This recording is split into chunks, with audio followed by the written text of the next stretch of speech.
Selamat datang kembali dalam penelaan kita. Hari ini kita akan gali lebih dalam bab 5 dari materi Good to Great nih tentang konsep landak. Misi kita ya, coba memahami gimana sih kesederhanaan ini bisa jadi kunci lompatan dari ya sekedar baik jadi hebat. Betul sekali. Analoginya kan dari Isaiah Berlin itu ya, soal rubah dan landak. Iya, yang rubah tahu banyak trik kecil, tapi landak tahu satu trik besar yang penting banget. Fokus gitu ya. Nah, itu dia. Tapi penting nih, jadi landak di sini tuh bukan berarti sempit pikiran ya.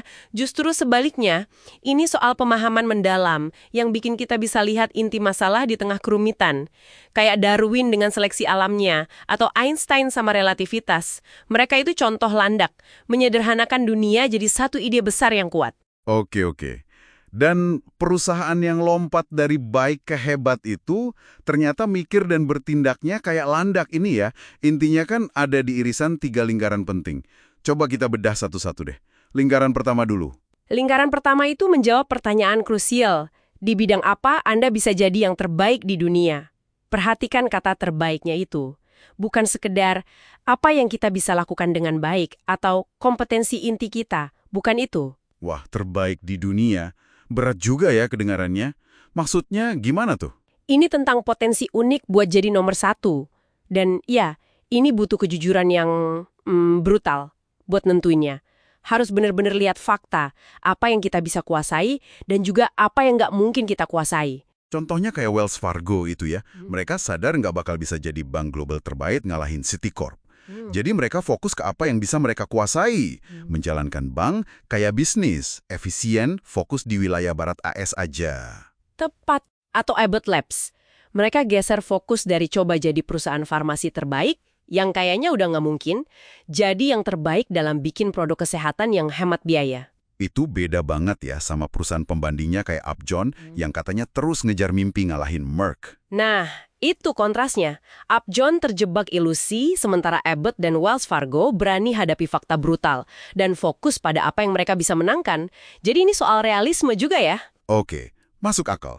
Sekarang lingkaran kedua, soal mesin ekonomi. Apa nih maksudnya? Lingkaran kedua ini nanya, apa satu metrik kunci, satu denominator yang paling ngaruh ke ekonomi perusahaan Anda?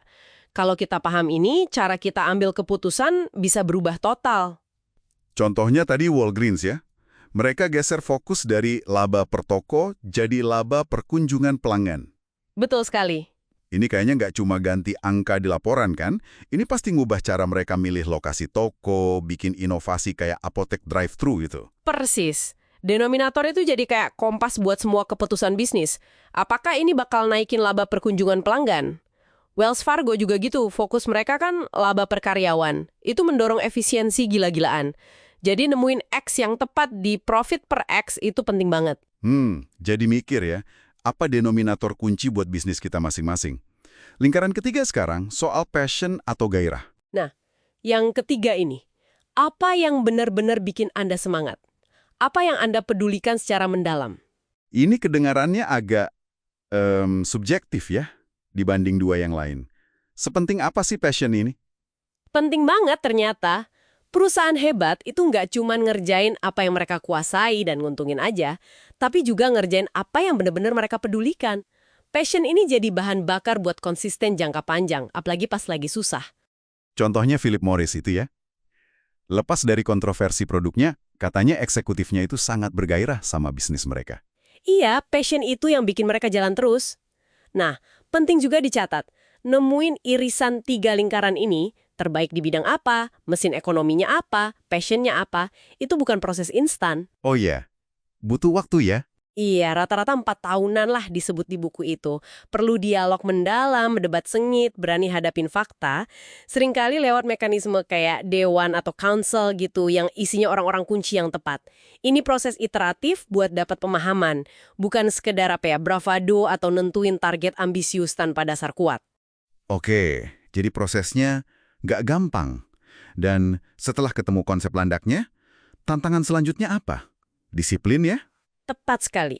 Kuncinya disiplin buat tetap berpegang di irisan 3 lingkaran itu. Godaan buat keluar jalur pasti ada terus kan ya? Ngejar peluang lain yang kayaknya menarik. Selalu ada. Makanya perusahaan hebat itu nunjukin disiplin yang luar biasa buat fokus. Bahkan sampai bikin daftar stop doing, hal-hal yang harus dihentikan karena nggak sesuai sama konsep landak mereka. Kayak Kimberly-Clark yang berhenti bikin prediksi pendapatan tahunan.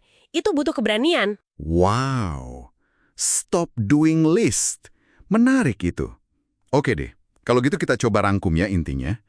Konsep landak ini pada dasarnya soal nemuin irisan sederhana tapi mendalam antara 3 hal. 1, apa yang Anda bisa kuasai jadi yang terbaik di dunia? 2, apa penggerak utama mesin ekonomi Anda? Denominator kuncinya. Dan 3, apa passion terdalam Anda? Gitu kan ya? Betul. Dan yang menarik di sini tuh bukan cuma nemuin irisannya aja, tapi bagaimana konsep ini ngasih kerangka berpikir yang disiplin, maksa kita fokus ke hal esensial, dan ya, ngabaikan sisanya. Ini lebih ke proses berkelanjutan buat dapat kejelasan, bukan nemu jawaban ajaib gitu aja. Jadi buat Anda yang lagi dengerin nih, mungkin ada pemikiran ya buat direnungkan. Dalam konteks kerjaan atau bahkan mungkin kehidupan pribadi Anda, kira-kira apa ya yang ada di irisan 3 lingkaran Anda? Ada nggak sih satu hal besar yang bisa jadi fokus? Dan ini mungkin munculin pertanyaan penting lain ya. Seberapa besar disiplin yang Anda punya buat benar-benar fokus di irisan itu? Buat bilang enggak ke hal-hal lain meskipun kelihatannya menarik banget. Tantangan sesungguhnya seringkali ada di situ setelah kita nemu kejelasannya.